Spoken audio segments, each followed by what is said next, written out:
মুখ্যমন্ত্রীর সফরের আগেই জলদাপাড়ায় বিকল্প সেতু। জলদাপাড়ায় হলং নদীর ওপর বিকল্প সেতু তৈরি। জলের স্রোতে ভেসেছে নদীর ওপরে থাকা কাঠের সেতু, যে সেতুর ওপর দিয়েই জলদাপাড়ায় আনাগোনা পর্যটকদের।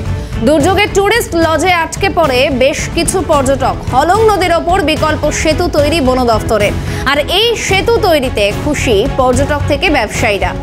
ছবি দেখাচ্ছে এই মুহূর্তে, আর খুশি পর্যটকরা।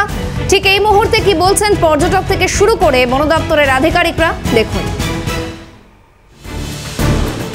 কম সময়ের মধ্যে ওটা বানিয়ে দিয়েছি, এবার তো নিশ্চয়ই বড় ব্যাপার। টুরিস্ট লজ বলবো আমি। বলছি আপনারা কোথায় আছেন?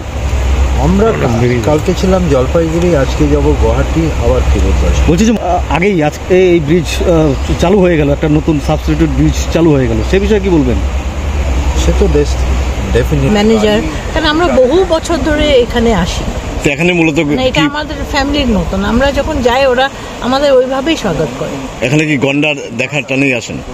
আমরা এমনি আসি, থাকিও গন্ডার। হ্যাঁ, দেখেছি। মুখ্যমন্ত্রী হয়ে গেল সেটা অন্য ব্যাপার, কিন্তু এটা প্রয়োজন ছিল, এটা হয়ে গেছে।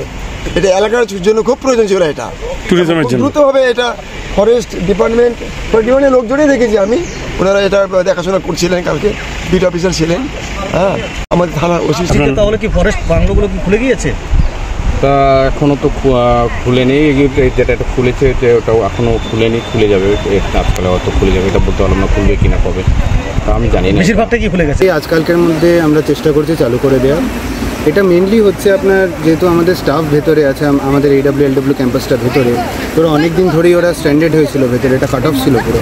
তো আমাদের যেহেতু বিভিন্ন আপনার ম্যান অ্যানিমাল কনফ্লিক্টের জন্য আমাদের টিম সবসময় রাত্রে দিনে যায়, তো তাদের জন্য আমরা খুব তাড়াতাড়ি এটা চালু করে দিচ্ছি। এটা 1-2 দিনের মধ্যেই হয়ে যাবে।